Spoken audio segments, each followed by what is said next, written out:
cafezinho com Gibá, cafezinho com Gibá. Fala rapaziada, podcast do Giba tá na área. Estamos aí no YouTube. Você que ainda não se inscreveu, vai lá no YouTube, se inscreve, ativa o sininho, vai no Instagram, segue a gente lá, várias entrevistas a respeito da nossa querida Itabatã. Hoje o meu convidado aqui para esse bate-papo aqui no podcast do Giba é um homem de Deus, conhecido aqui na nossa região. Ele é o pastor da primeira igreja batista aqui de Itabatã, da PIB. Está conosco hoje aqui o pastor Elífio. Cheguei, pastor Elífio. Tudo bem, pastor? Tudo bem? Como é que está você? Bem, tá tudo bem, graças a Deus. É um prazer estar aqui hoje com você, conversando um pouquinho, batendo papo, Amém. Falando um pouquinho das coisas que são concernentes à nossa cidade, concernentes também ao reino de Deus. Amém. E é sempre um privilégio estar falando com vocês. Você está me assistindo aí pela TV ou pelo YouTube, prazerzão pela sua audiência. E sinta-se em casa, sinta-se bem aqui no nosso meio, tá bom? Vamos participar aqui desse bate-papo, conversando. Quem sabe você também um dia vai lá bater um papo comigo. Amém. Tava falando com o pastor, ele chegou aqui, eu falei com ele, rapaz, eu tô muito nervoso, tá sendo as entrevistas, tá me deixando mais nervoso, frente com o rapaz aqui, pesa, vou falar a verdade com você, já fiz umas 5, essa tá sendo a mais difícil. Pastor, vamos conversar falando o seguinte, eu queria que o senhor falasse pra gente, muita gente já conhece o senhor, mas quem é o pastor Elífio? Quem é o Elífio? Cara, eu sou um cara normal, simples como todo mundo, que recebeu um chamado na adolescência, um chamado para pastorear, para cuidar de pessoas. Eu estudava numa escola agrícola lá em Uruçuca, recebi então, ganhei uma bolsa para estudar fora do Brasil, mas preferi estudar teologia. Eu sou esse cara que está aqui hoje falando com você. Família simples, humilde? Família simples, humilde, minha mãe é semi-analfabeta, sou órfão desde os 5 anos. Tive que trabalhar na rua, vendia picolé, vendia geladinho, juju, sonho, quibe, desde os 8 anos trabalhando.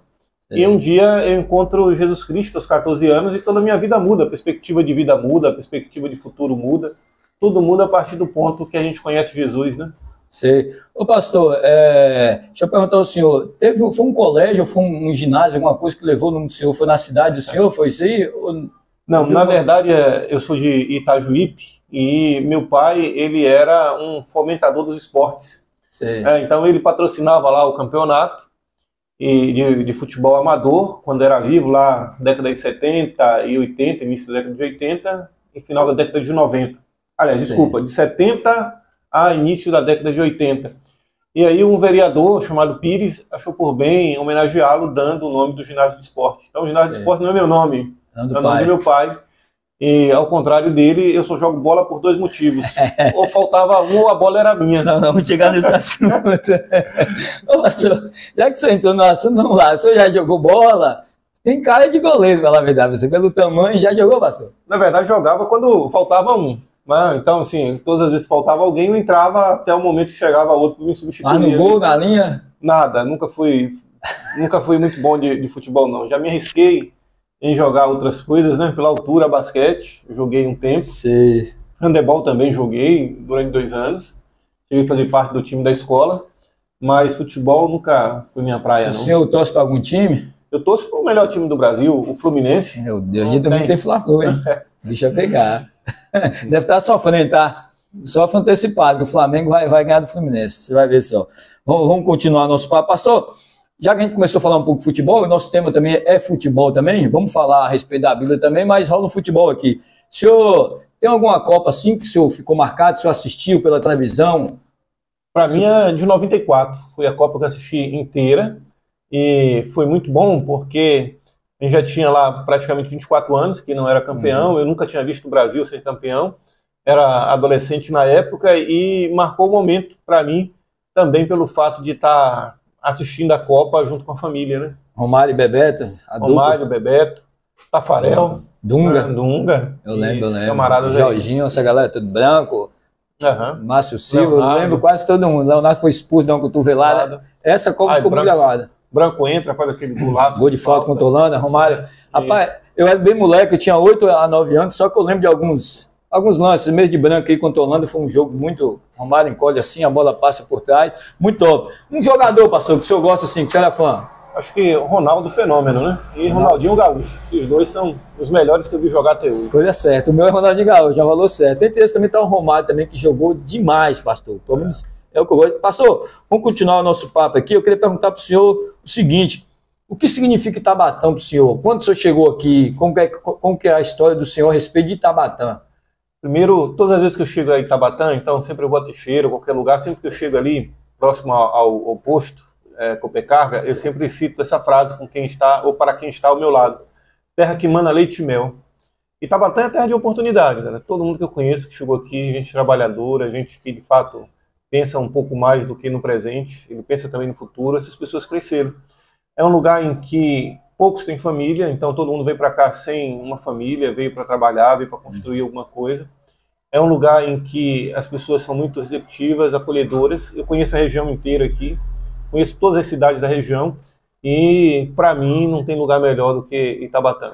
Itabatã é top mesmo. A galera roda e volta para Itabatã novamente. Aqui é a terra que mana leite e Quantos mel. anos, pastor, de Itabatã? Aqui eu tenho 15 anos e 3 meses. Passa Eu rápido moro também, aqui, né? 15 anos e 3 meses à frente da primeira igreja batista de Itabatã. Isso aí. Ô pastor, falando a respeito de pastoreio, o senhor já pensou em desistir algum dia assim, de ser pastor, alguma coisa do tipo? Todo dia, cara. O ministério pastoral é um ministério que é feito com renúncia. O ministério pastoral é feito com, principalmente, amor ao próximo. Você muitas vezes tem que deixar a sua vida, seus sonhos, sua história de lado para viver a história e a vida de outros. Você, então, mesmo chorando, você enxuga as lágrimas dos outros, mesmo ferindo, você cura. Mesmo estando numa situação difícil, você tem que levar uma palavra de alento. Então, o ministério pastoral, ele é um chamado de Deus. Sim. Ele é algo que Deus faz na vida de alguns homens. Não que esses homens são melhores do que os outros, mas por algum motivo Deus chama esses homens. E eu digo para você que nós somos chamados para sofrer pelo reino de Deus. Então, essa é a ideia do ministério pastoral. O ministério pastoral ele tem as suas glórias, mas certamente não é aqui no mundo. Certamente será no céu. Você que ainda não se inscreveu no canal, vai lá no YouTube, se inscreva, segue a gente lá, vai no Instagram, segue a gente no Instagram também, podcast do Giba. Nós estamos aí com patrocínio da HR Clothes. HR Clothes, roupas, calçadas, acessórios, do meu primo, Herbert. Ali perto da primeira igreja batista, ele está em parceria com a gente aí, ele vai estar sorteando, quando chegar nos 1000 inscritos, quem for inscrito vai estar concorrendo a um look, bermuda, calça, camisa, o que você escolher, feminino ou masculino, na HR Clothes. Lá você vai encontrar roupa, calçada e acessórios. E você só concorre se você for inscrito. Quando chegar nos 1000 inscritos, vai ter esse sorteio aí através da loja. Herbert, aquele abraço. Ô pastor, vamos continuar a nossa conversa aqui. Eu perguntei ao senhor se já pensou em desistir. E deixa eu perguntar para o senhor, o camarada nasce pastor? Ele já quer ser pastor? Como que é a situação? É assim, eu acredito que quando você é jovem, você tem outros pensamentos, e daqui a pouco entra a vida pastoral na vida da pessoa. Então, eu acredito no chamado. Né? Então, existem pessoas que querem ser, mas não são. O senhor queria? Não. Ser pastor, na verdade, é um chamado, é uma vocação, não é algo que você quer, de fato, porque não é glamuroso, tá? Então, Lutero vai dizer que aquele que serve a Deus por glória, ele não é digno de nada. Então, a gente vê o ministério pastoral, aquele que é chamado mesmo, como renúncia, como uma forma de você servir a Deus. Cada um tem um dom, a verdade é esse. Deus escolheu alguns para pastores, assim como escolheu outros para mestres, escolheu outros para doutores, escolheu outros para outras coisas. Então, o ministério pastoral ele não é melhor do que nenhum outro ministério. Tá? Ele só é diferente, mas não é melhor do que o ministério da música, que é o ministério do socorro aos doentes, da misericórdia e tudo isso. É mais um ministério dentro do corpo de Cristo. Tá? O pastor, ele é o servo dos servos. Ele serve aos servos de Deus. Essa é a ideia. Amém, amém. Queria dizer para vocês que está patrocinando a gente também a Telecom, do nosso amigo Henry, Júnior, Fabinho. Arco-Íris Calçado, na Avenida Salvador, nosso amigo Wesley. Alô, Wesley, aquele abraço. Também a Pet Patas, do nosso amigo Gabriel. Gabriel, o senhor conhece, né, pastor? Teve na igreja lá, no culto lá da família lá.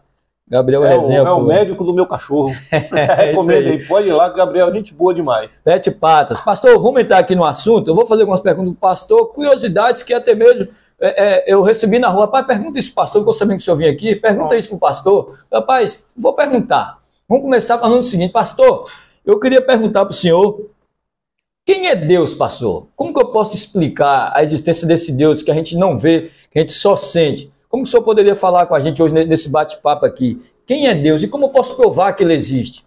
Primeiro, a gente tem que entender que não há uma definição única de Deus, até porque Deus é indefinível. Então, quando ele se encontra com Moisés, Moisés faz essa pergunta: quem é você? Ele diz: eu sou o que sou. Talvez a melhor tradução seria: eu sou o que sou, eu sou o que fui e eu sou o que serei. Eu sou aquele que sou, eu não tenho sombra de variação, eu não mudo, eu sou o Senhor. Então, quando você pergunta para um judeu qual é o seu nome, ele não vai dizer: eu sou o Marcos, eu sou o João, você vai dizer João. Porque a ideia nossa é de algo transitório, a ideia de Deus é de eternidade, por isso eu sou. Nós não somos, nós somos passageiros. Hoje você é isso, amanhã você já não é mais. Sim. Então essa é a ideia. Existem várias definições de alguns teólogos que chegam perto, mas não conseguem defini-la. Então, a melhor definição de Deus que eu encontro é de um teólogo americano, que foi missionário aqui no Brasil, e ele diz que Deus é um espírito pessoal perfeitamente bom, que cria, sustenta e governa tudo em santo amor. Essa é uma das melhores definições. Amém. Uma outra definição é de um bispo do século XVII, que ele vai dizer que Deus é tudo aquilo que é melhor ser do que não ser. Então Deus, de fato, é a essência. É essa questão que pode ser sentida, mas não pode ser explicada. É essa essência que vai, de uma forma muito direta, guiar tudo e todos, porque a história caminha dentro de um historiador. Alguém está escrevendo essa história. Nós queremos um Deus que tem o controle de todas as coisas. Por isso, eu vou repetir a definição de Langston que eu dei. Deus é espírito pessoal, é uma pessoa. Amém. Ele é perfeitamente bom. Então não há nada de ruim em Deus. Em mim, a minha bondade pode até ter um lado de maldade. Mas Deus não. Deus é perfeitamente bom. Que cria. Eu não estou dizendo que ele criou, estou dizendo que ele cria. Cria todas as coisas.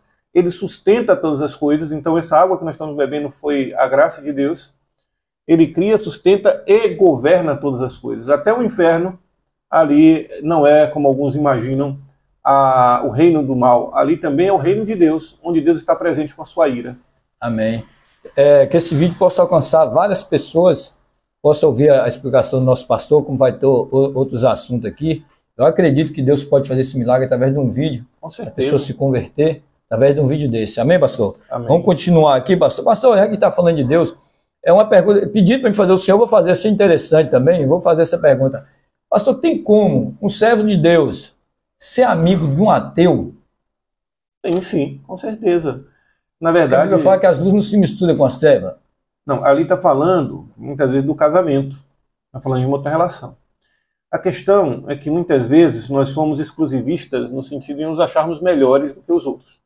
Então, um ateu é tão pecador quanto eu. A diferença está que eu sou um pecador regenerado e o ateu não. A questão é que existem muitos ateus que têm um conceito ético mais elevado que muitos cristãos. Eu não quero generalizar para falar ateu. Então, existem ateus que são pessoas honestas, pessoas boas, e existem cristãos que também são pessoas boas e honestas. Existem ateus que não são honestos, e existem cristãos que não são honestos. Então, a amizade ela vai se dar, muitas vezes, não no campo da religiosidade, mas no campo das emoções, no campo, muitas vezes, até de algo singular, de algo particular, vai envolvendo outras questões. Então, eu posso ser amigo, sim, de um ateu. E devo ser, para mostrar a ele que Deus existe. Galera, volta a pedir de novo, vamos lá, vai no YouTube, vai lá no canal Podcast do Giba, véio. Se inscreva, vai lá, curte, compartilha. Estamos em busca dos 1000 inscritos, estamos com sorteio aí. Quando chegar no 1000 inscritos, a HR Clothes vai estar lançando aí um look para a galera aí, feminino e masculino. Vai no Instagram também, segue a gente lá, estamos no bate-papo aqui com o pastor Eli. Vamos continuar nosso bate-papo aqui, pastor. Antes de continuar esse bate-papo, eu queria falar de mais alguns patrocinadores, que a gente, para fazer isso aqui, o cara pensa que não tem gasto, mas acaba gerando alguns gastos, e precisamos da ajuda da galera. Queria falar aqui de mais 3, da Êxito, do nosso amigo Alex ali, você que tá querendo entrar na profissão aí, tem uma profissão, procura Alex ali na Êxito. A Urbano, do nosso amigo Evandro. Alô, Evandro, aquele abraço, você que está querendo um transporte rápido, é só ligar para Evandro, Urban 66. E também a Jojo. Você está com seu carro sujo, lá, todo empoeirado, leva lá. Jojo Autocar, nosso amigo Jonathan. Aquele abraço. Pastor, vamos continuar a conversa aqui. Eu queria perguntar ao senhor o seguinte. A depressão, pastor, a gente está falando a respeito de Deus, vamos entrar nesse tema aí. A depressão é a falta de Deus? Não, isso é um mito e muitas vezes machuca ainda mais as pessoas. A depressão ela tem 3 causas, pelo menos plausíveis dentro daquilo que eu entendo. A primeira é a questão química. E aí você então tem que procurar um psiquiatra, porque a nossa mente é como um órgão do nosso corpo. Como não? Ela é um órgão do nosso corpo, um membro do nosso corpo e adoece como qualquer um outro. E aí é preciso entrar com intervenção medicamentosa. Então existem depressões que têm um fundo químico, que está ligado à própria biologia do indivíduo. Não tem nada a ver com falta de fé. Por exemplo, Elias, um dos homens de uma grandiosidade espiritual sem igual, ele, pelo quadro que a Bíblia descreve, havia traços depressivos nele. Segundo ponto, há depressões que são da alma. Alma não no sentido de espírito, mas de psique, psicológico. Então, depressão a gente vence com terapia e remédio e tristeza com grandeza de alma. Hoje a maioria das pessoas confunde tristeza com depressão. A tristeza é uma condição normal do ser. Se você não se entristece, você que está doente, você precisa procurar um médico. Então a tristeza é a condição natural do ser. E aí, nessa tristeza, ela pode ser prolongada ou não, ela pode, de uma forma ou de outra, vivenciar tudo isso. Então a depressão ela pode ser de origem química, do próprio corpo, deixa de produzir uma substância ou outra. Tem a questão da própria alma, a tristeza é normal e essa tristeza pode se prolongar um pouco mais. E tem questões espirituais sim. Não que seja falta de Deus, mas às vezes o próprio indivíduo vive num martírio, numa situação difícil, sentimento de culpa, ou não consegue aceitar algumas coisas. E uma boa conversa, um conhecimento um pouco maior da própria palavra de Deus nos liberta de todos os pesos. Jesus Cristo disse, vinde a mim todos os que estáis cansados e oprimidos, eu vos aliviarei. Então, não é falta de Deus, é uma doença, como outra qualquer. E, na verdade, hoje se transforma numa epidemia. A gente tem vivido isso de forma muito constante. Não só a depressão, mas a ansiedade, a angústia e 1 milhão de outros sentimentos que acabam bagunçando a nossa alma, a desordem do ser, né? Ele sabe que a depressão é a doença do século, né, pastor? A gente vê muitas pessoas falando dessa forma, não sei se é o correto. Tem tido números alarmantes, né? São números que a própria Organização Mundial da Saúde tem se preocupado com esses números. No entanto, muita gente imagina que está em depressão, mas é só tristeza, vai passar. Amém. Pastor, eu queria perguntar para o senhor o seguinte, qual foi, muita gente sabe, outras não sabem, tá? Várias pessoas estão vendo esse vídeo, qual foi o propósito de Deus em enviar Jesus para todos nós que estava perdido ou estava já entregue já ao mundo do pecado? Qual foi esse propósito de Deus para todos nós? A gente tem que voltar lá no Éden, né? Primeiro capítulo 3 do Éden, vai falar da queda do homem. Então o homem cai e ali naquele momento já é uma promessa de Deus que viria alguém que esmagaria a cabeça da serpente. O propósito de Jesus Cristo é a salvação de todo aquele que nele crê. Então, aqueles que creem serão salvos, os que não creem já estão condenados. Então essa é a ideia. Jesus Cristo veio ao mundo, não para condenar o mundo, mas para salvá-lo. Né? Então o propósito de Jesus foi pagar um preço. Vem da teologia, a gente chama isso de expiação. Ou se você preferir, seria o sacrifício substitutivo. O que é expiação? Então pegava-se um bode, e aí você vai lembrar daquela expressão que as pessoas falam, pegou fulano para bode expiatório, né? Uhum. Então pegava-se um bode, e o sacerdote fazia uma ritualística, transferia de forma simbólica o pecado do povo para aquele bode, e soltava o bode no deserto, então o nome bode expiatório, vai fazer a expiação. No caso de Jesus Cristo, aí quando João vê, João diz, Cordeiro de Deus que tira o pecado do mundo. No caso específico, para tirar o pecado, era necessário derramamento de sangue. Então Jesus Cristo derrama o seu sangue na cruz para pagar uma dívida que era minha, né? Uma dívida com Deus naquele momento. Até Jesus Cristo eram feitos sacrifícios no templo em Jerusalém. Depois de Jesus Cristo, o templo é destruído no ano 70 e até hoje não há mais sacrifício dentro da cidade de Jerusalém.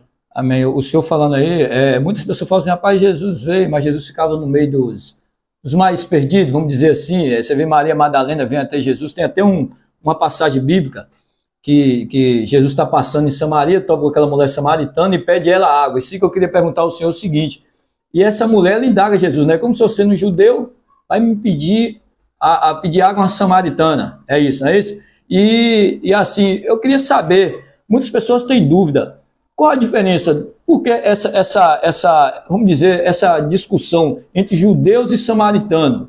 Bom, os samaritanos, na verdade, eles surgem depois da invasão da Babilônia, onde havia o Reino do Norte e o Reino do Sul.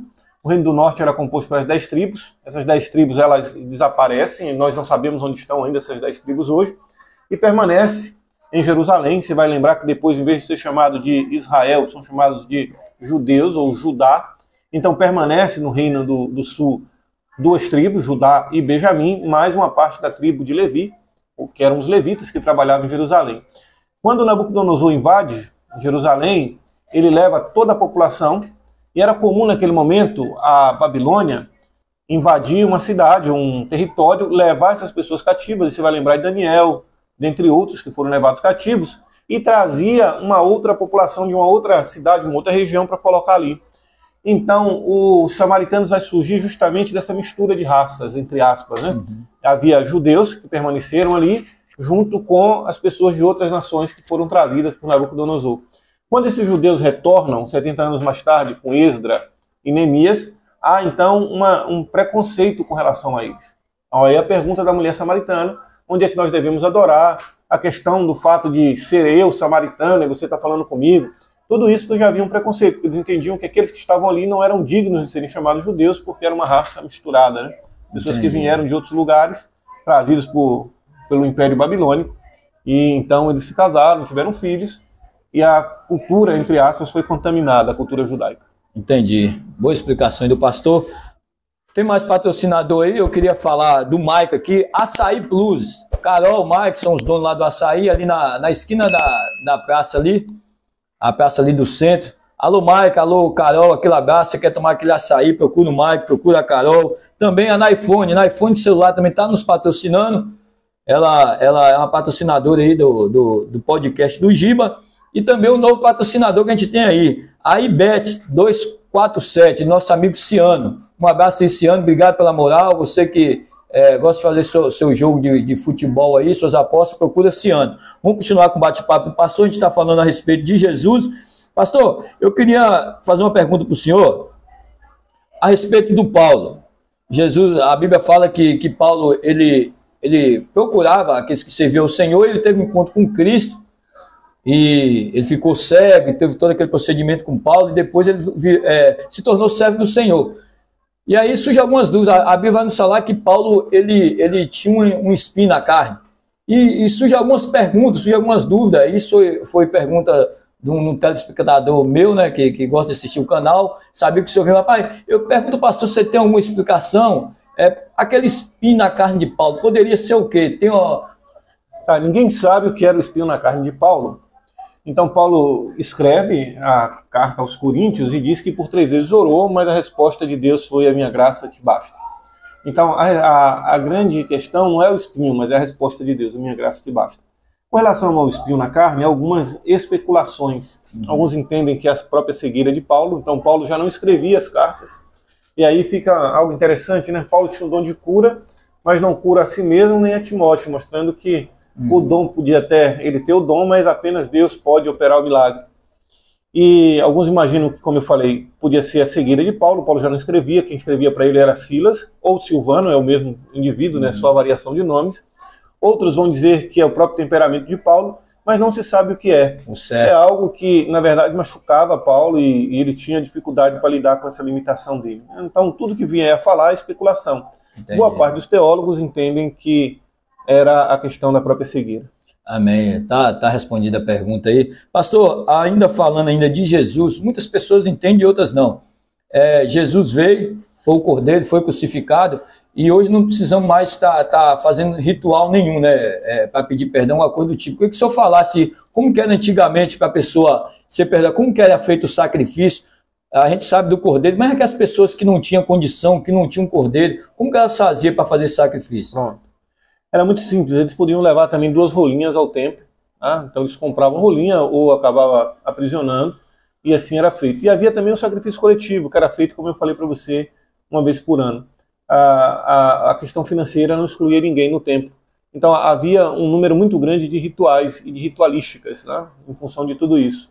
E tudo apontava para Jesus. Então a gente chama dentro da teologia de protipo, ou protótipo, se você preferir. apontando, né? Tudo Certo. aquilo era um protótipo de Cristo. Paulo vai dizer que era a sombra daquilo que havia de vir. É uma sombra daquilo que havia de vir, cada sacrifício, cada situação. E, na verdade, a questão não era nem sacrificial, era a fé.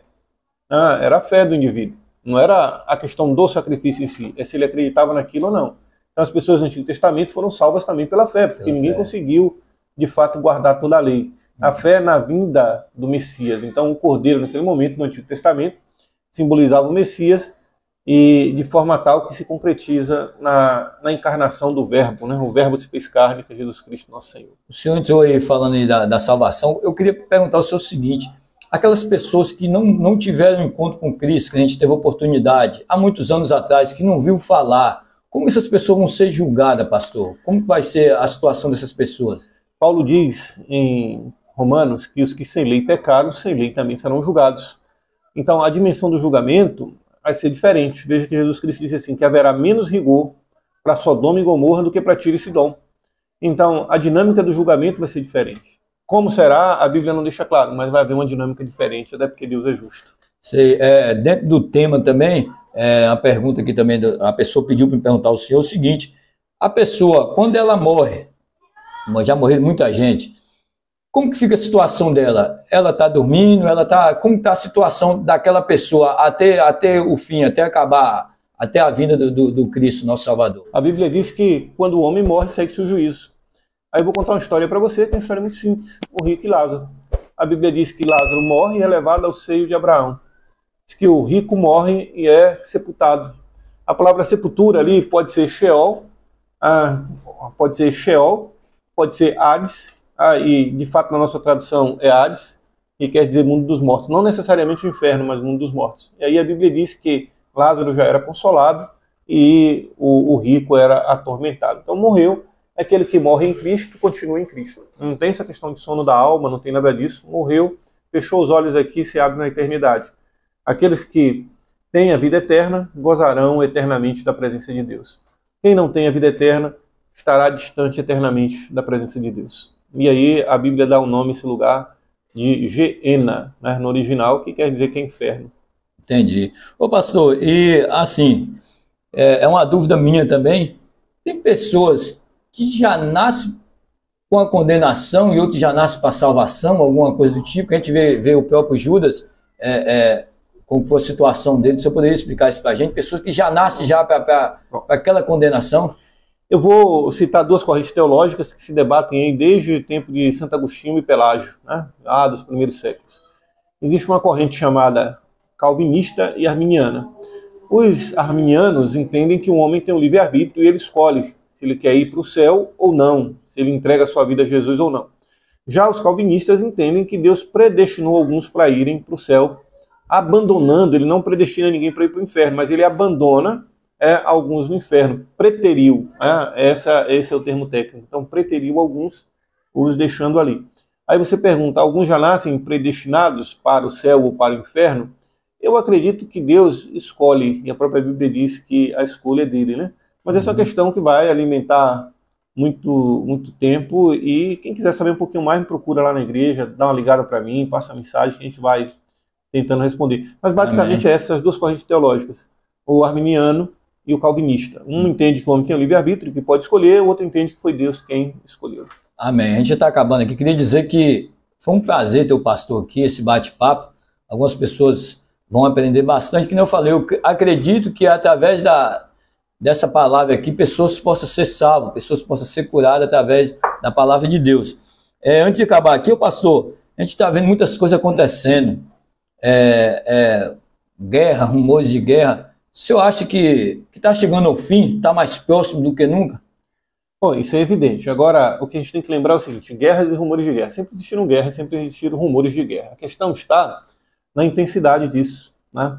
Na forma como isso tem acontecido, na maneira como isso tem acontecido. Não só isso. Para mim, a característica predominante está na perseguição ao Evangelho. Enquanto no Oriente é uma perseguição violenta, aqui no Brasil, aqui no Ocidente, uma perseguição ideológica contra aquilo que é a verdade do Evangelho do nosso Senhor Jesus Cristo. Talvez até por culpa da igreja, porque é morna. E ela precisa dessa perseguição para voltar a orar, ela precisa dessa perseguição para voltar a ser sal e luz. de fato, para fazer a diferença aqui no mundo. Então, os sinais estão se cumprindo. Se você quiser ler lá, primeira carta de Timóteo, capítulo 4, 2 Timóteo também vai falar sobre isso, Tessalonicenses vai falar sobre isso. A gente costuma chamar dentro da teologia, que é o Apocalipse de Jesus Cristo, que é o capítulo 23 de Mateus em diante. Você vai ver ali o sermão das dores, né? O princípio das dores, quando Jesus vai falando da própria escatologia. Cada dia que passa, de fato, estamos mais próximos. Ontem eu li até 1 João, capítulo 2, quando ele diz que nós já vivemos a última hora. Então já se levantaram muitos anticristos. Anticristo é tanto um homem quanto um sistema. Então o anticristo é todo aquele que é contrário a Cristo. O sistema é contrário a Cristo. Mas ainda se levantará o filho da iniquidade, aquele que é a encarnação do mal realmente. E esse é que vai querer se assentar no trono de Deus, se levantando contra tudo que se chama Deus. Amém, amém. Vamos lá, tá acabando. Pastor, é 1 contra 1 que eu tenho de futebol, vou fazer com o senhor aqui, o senhor me responde. Vamos lá. Antes disso, vou fazer uma palavra para o senhor, vou fazer outra pergunta para o senhor aqui, acabei não vendo aqui. O povo de Deus, pastor, essa é a última pergunta, penúltima pergunta. O povo de Deus, ele vai passar pela a grande tribulação ou não? Ele vai passar. Quem são esses? Esses são os que passaram pela tribulação, está lá no livro de Apocalipse. Se não fosse por causa do escolhido, esses dias não seriam abreviados. Então, ele vai passar por essa grande tribulação. Isso é claro no texto sagrado, né? A gente vai passar, não sei se eu passarei ou se minha filha vai passar, mas a igreja certamente passará pela grande tribulação. Eu queria pedir você que não se inscreveu, vai lá, podcast do Giba, no YouTube, se inscreve, compartilha, vai no Instagram, segue a gente lá, podcast do Giba.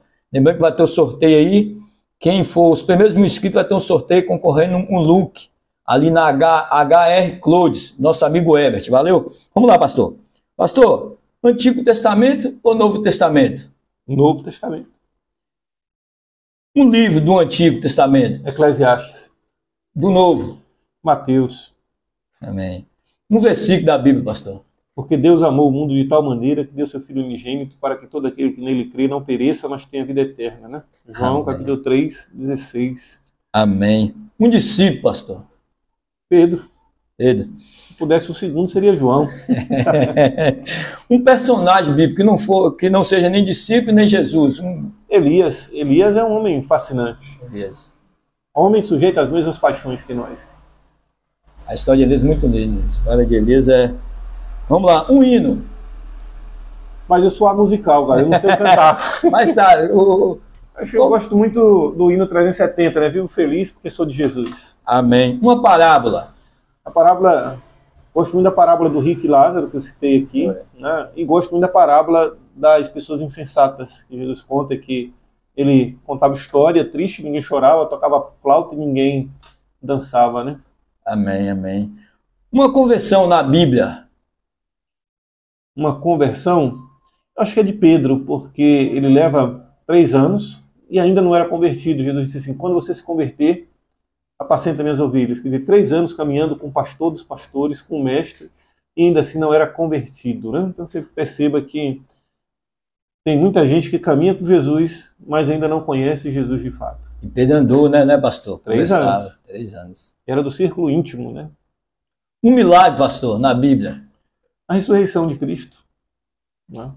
Amém. Galera, brigadão aí para todos. Pastor, foi um prazer ter o senhor aqui. Se eu quiser deixar umas palavras aí, pode ficar à vontade, pastor. Gente, prazer estar aqui, tá? Deus continue abençoando vocês. E aproveitando para dizer que Jesus te ama.